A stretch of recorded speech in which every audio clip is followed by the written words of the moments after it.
This is Stephen Brust, and you're listening to an Escape Artists podcast.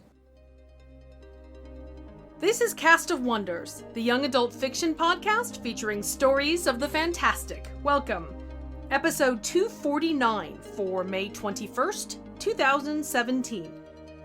We present Lost in Translation by Athelstan Klosterman, a Cast of Wonders original. Athelstan Klosterman is a sometimes teacher, sometimes writer from the great state of Texas. He writes mainly fantasy, but also dabbles in science fiction and fan fiction, and is currently working on a steampunk novel due sometime this coming autumn. He especially loves stories that focus on the side characters, the people who don't get to be the heroes, as he thinks they have stories just as interesting. We'll have links to his website and Twitter account in the show notes for you. For your narrator this week, it's a familiar voice to EA fans, the one and only Alistair Stewart. When not hosting Pseudopod or running the fine company that brings you Cast of Wonders, he's professionally enthusiastic about genre fiction on the internet at places like Tor.com and MCM Buzz. His first collection of expanded podcast essays, Pseudopod Tapes, is available from Fox Spirit Books, with Volume 2, Approach with Caution, following this year. He lives in the UK with your intrepid editor and their shared herd of microphones. Find him online at Alistair Stewart or at his blog, The Man of Words. And now we've a tale to tell.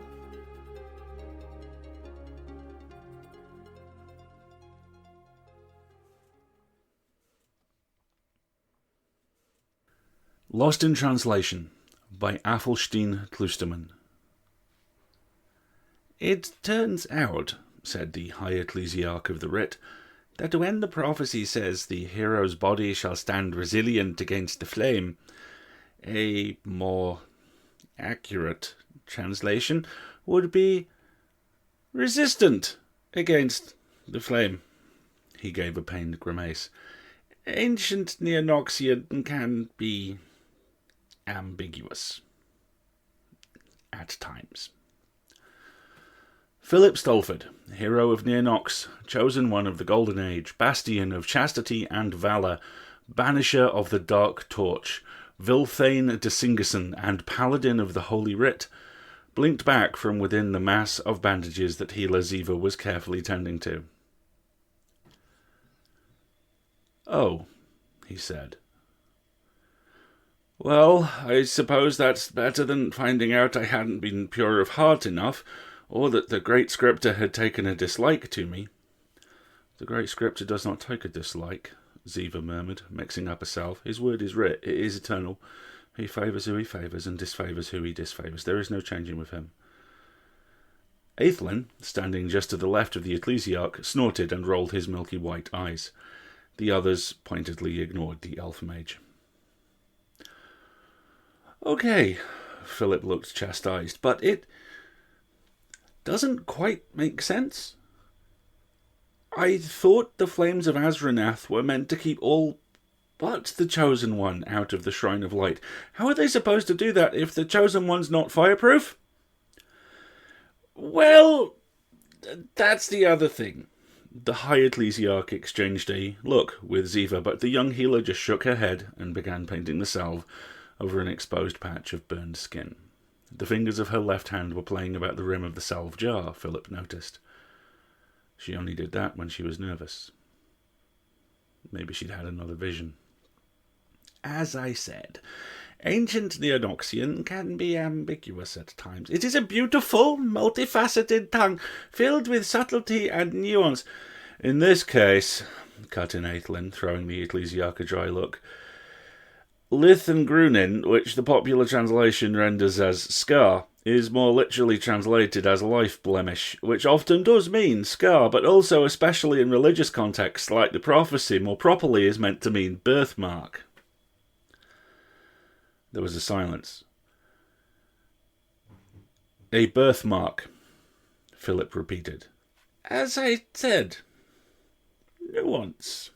The High Ecclesiarch gave a strained smile. "So," Philip's hand crept to his side, The star-shaped scar on my right thigh. It was a terrible mistake on Novice Ridley's part. The High Ecclesiarch spread his hands. On all our parts, really. The translation we were using was written by Scripter Verigome in 549 for its poetic nature, not its accuracy. There was a longer silence. Ziva finished painting the salve and began to wind the bandage tightly and firmly around Philip's unresisting arm. You're sure about this? Philip swallowed. I mean, Aethelin, you say it does sometimes... Aethelin's smug look had faded away. When you tried to pass through the flames and... He grimaced. Caught fire, you collapsed on the other side of him. You were burning to death, Ziva said softly. It was the first word she'd said in this conversation. We would have lost you, said the Ecclesiarch gravely, had not the Chosen One rushed through the flame and carried you back out. Philip blinked. What?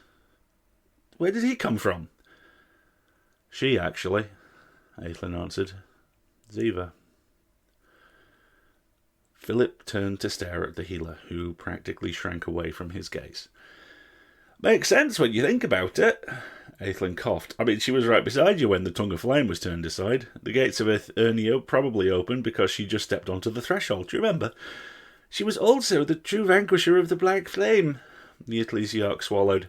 She quenched the unholy altar while you fought off the Burning Man, who in truth was but the avatar of the flame. The healer herself said nothing, but reached out a trembling hand toward Philip's arm. He withdrew the arm with a wince-like motion.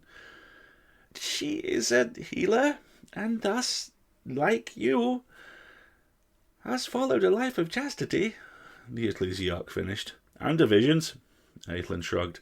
The prophecy does say the future shall be opened to him. Philip finally glanced over. But him! Ah. Again, the High Ecclesiarch looked uncomfortable. You see, ancient Neonoxian pronouns... Philip closed his eyes.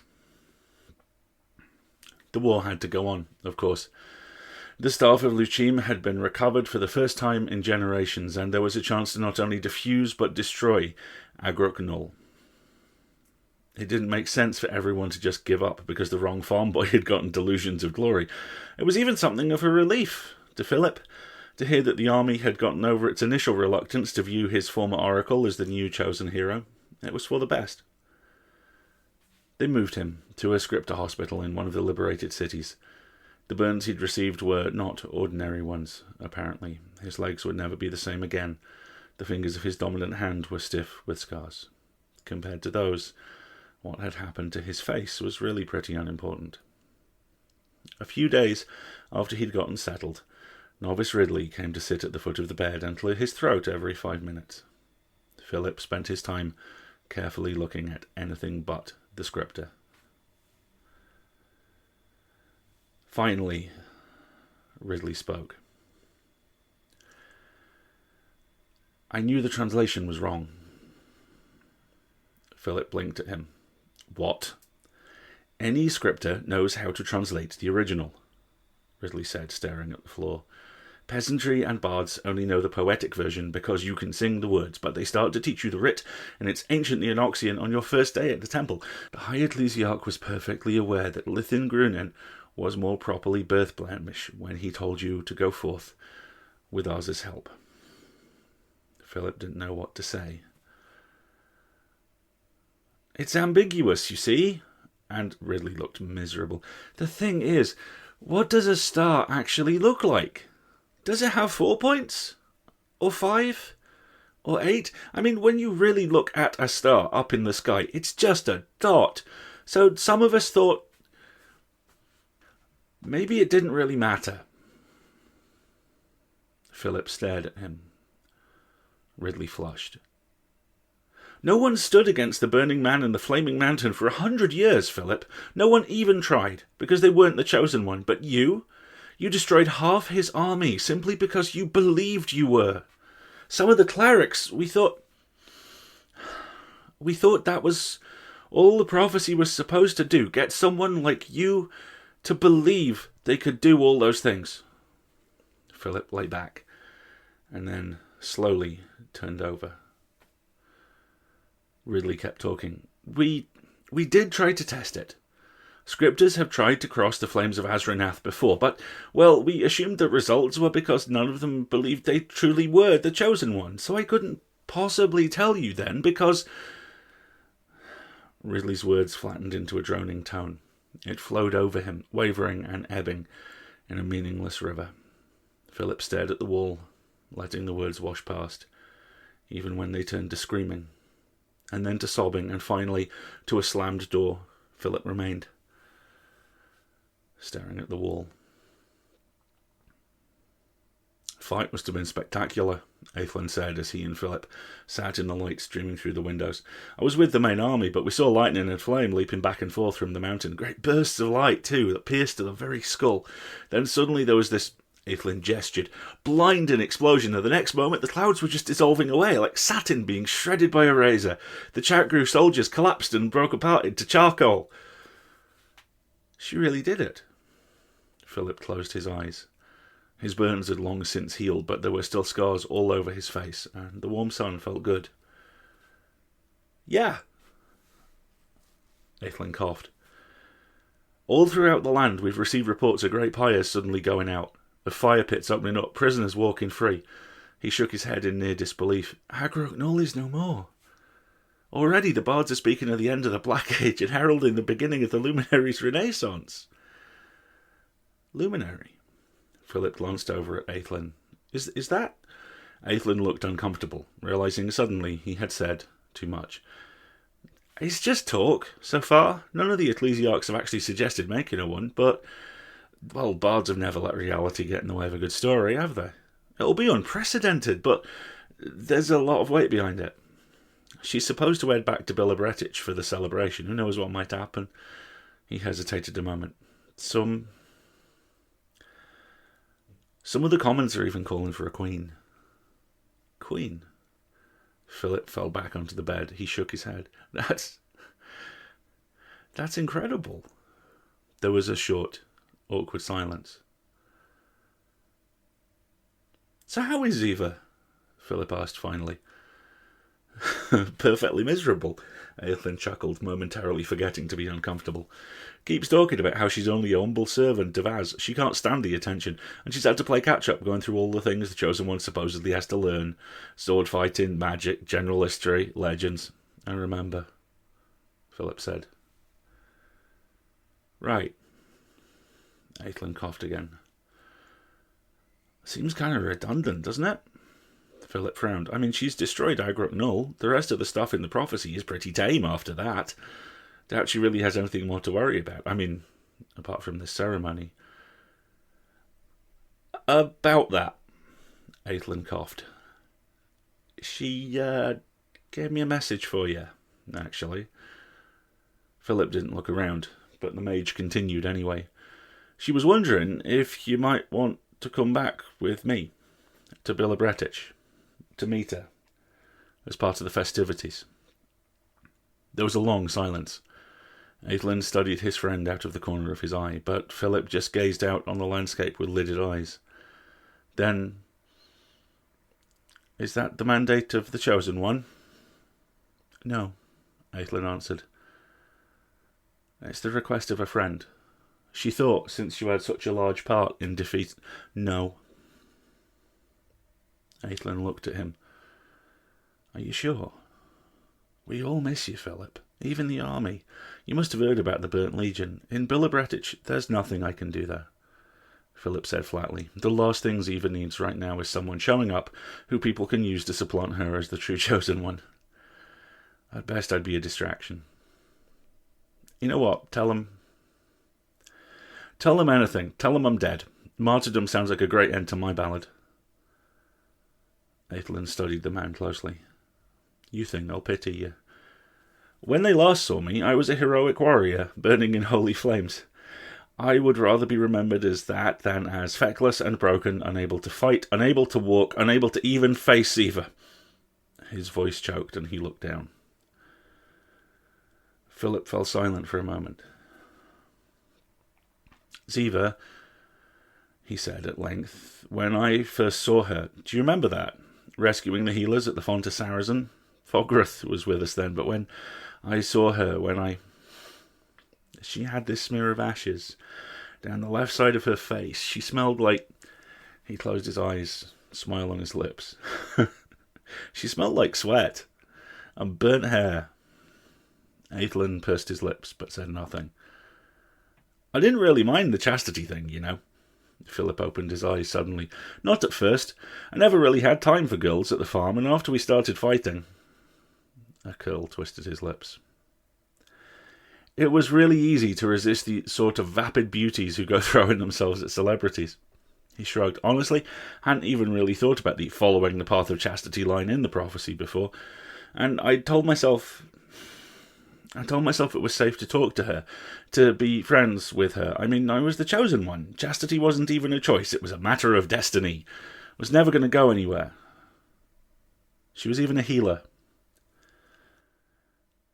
"Technically, healers don't take it." "I know that now."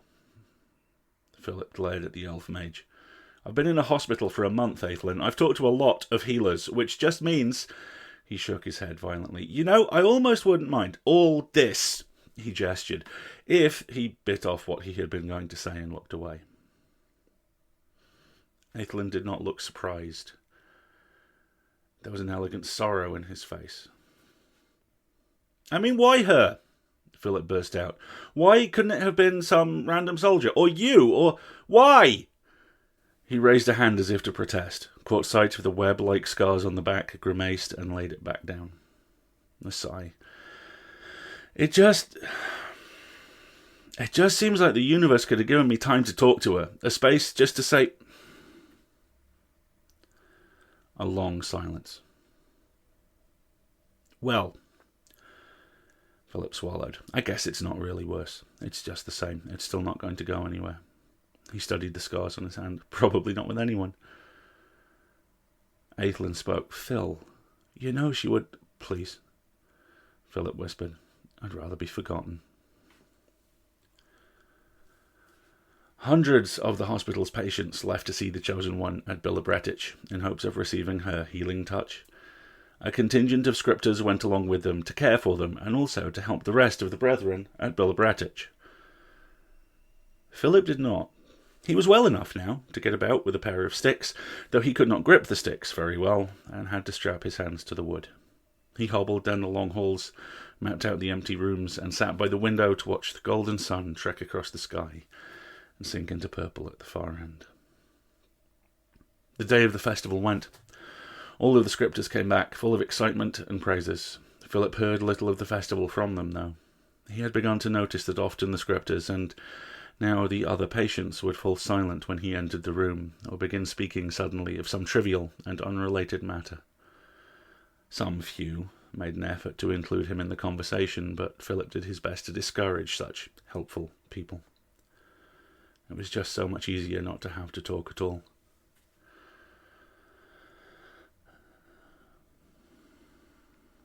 The interior of the ward was silver with moonlight when he woke, and it gleamed off the robed figure turning down the bed next to his, unmistakably outlining the form of a woman. "Ziva?" he said, eyes and brain still cloudy with sleep. Oh dear, please go back to sleep. I didn't mean to wake you.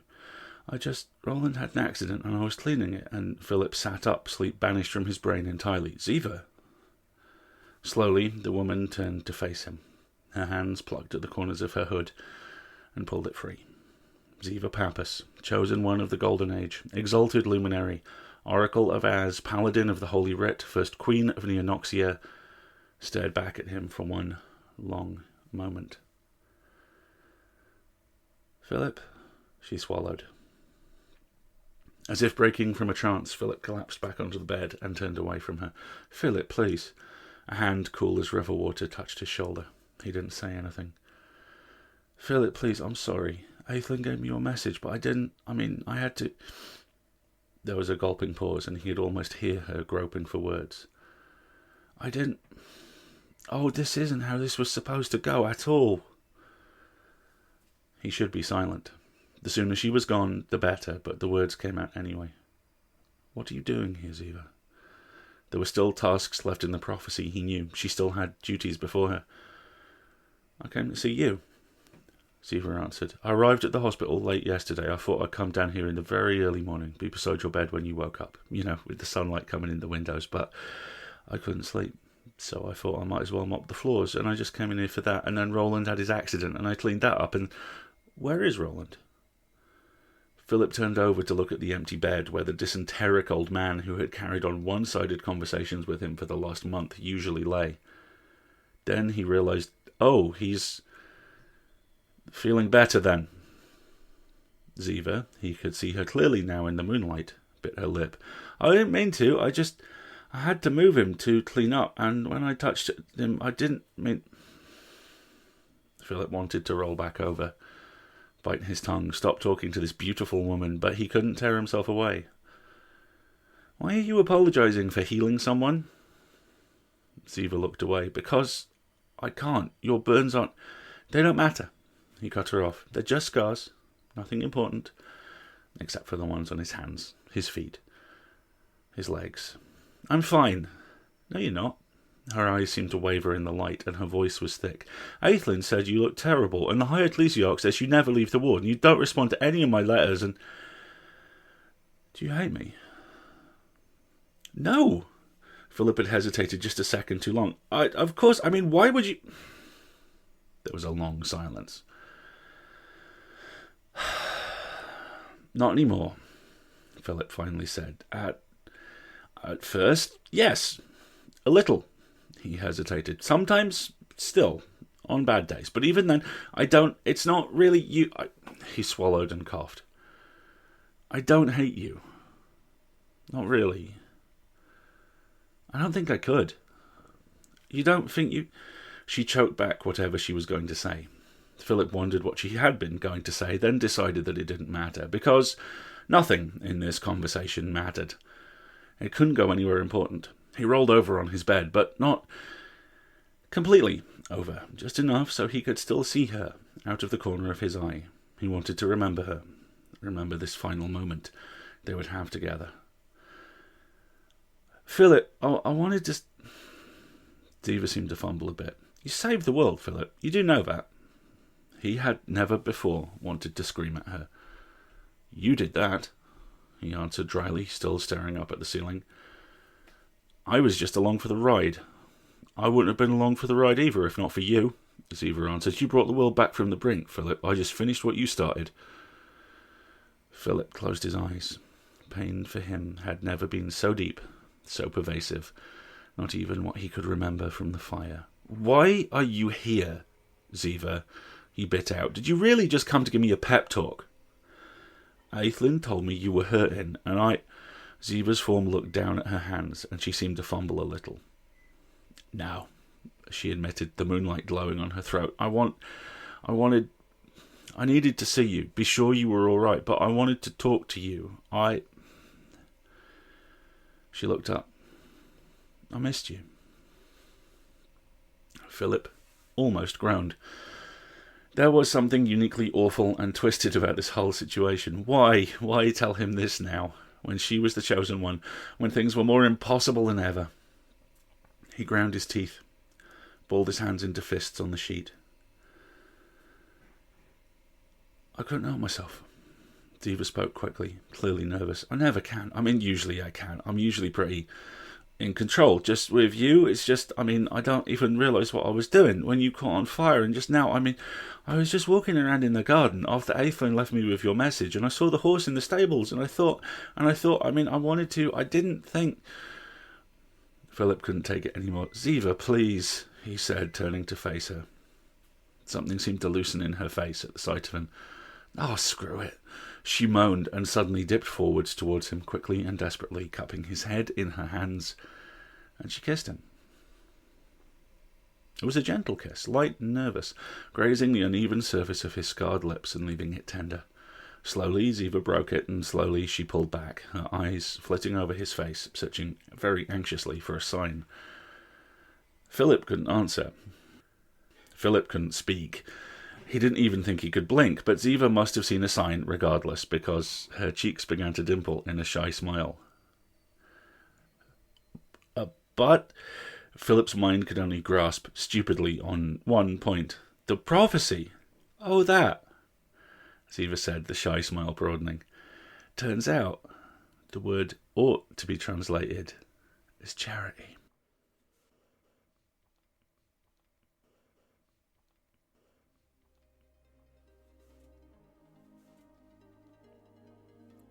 Prophecy. It's a fantasy genre staple, the basic impetus for the hero's journey, and an all-around plot spackle. Need your protagonist to believe X or do Y? Behold!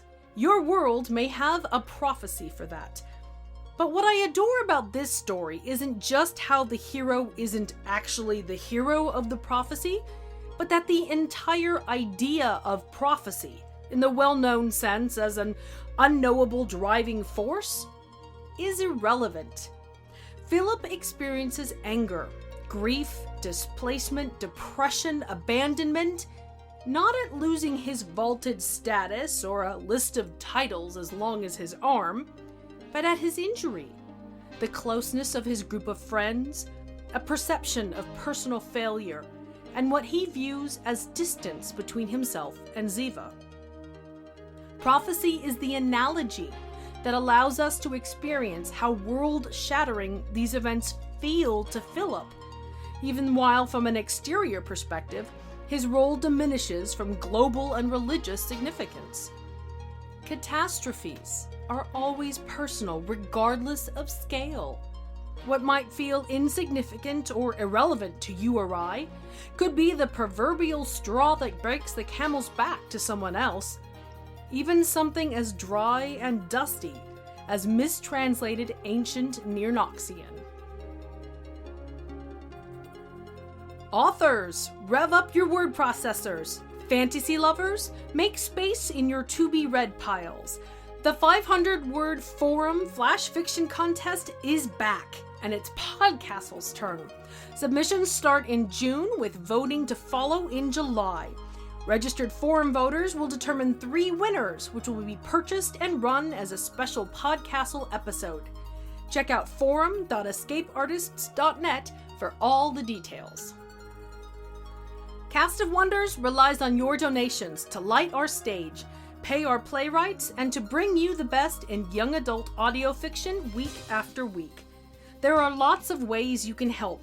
Visit our website for PayPal donation buttons, pop on over to the brand new Escape Artist Patreon page, or find us through Dwala. Each of those sites will let you make a one-off donation or set up a monthly subscription, which can make a gigantic difference. And thank you. Your support means everything to us. You can share your appreciation for the story by leaving it a review on iTunes or wherever you get your podcasts. Please share the episode with your friends and family, or come discuss it on the EA forum, forum.escapeartists.net. We're at Cast of Wonders on Twitter. Come and say hello. Cast of Wonders is a production of Escape Artists Incorporated and is brought to you by the creative team of assistant editors Danny Daly and Catherine Inskip, along with our entire reading team: Amy Brennan, Alexis Goebel, Andrew Kim, Aiken Patel, Susie Rodriguez, Muddy Schleider, Chris Tang, and Xander Simon. Our audio producer is Jeremy Carter, and I remain, as always, your humble editor and host, Marguerite Kenner. Our episodes are released under the Creative Commons Attribution, Non-Commercial, No Derivatives 4.0 International License. That means you can share the episode or download it on any device you like. You just can't change it or sell it. Our theme music, Appeal to Heavens, is by Alexei Nov from musicalley.com. Thanks for listening.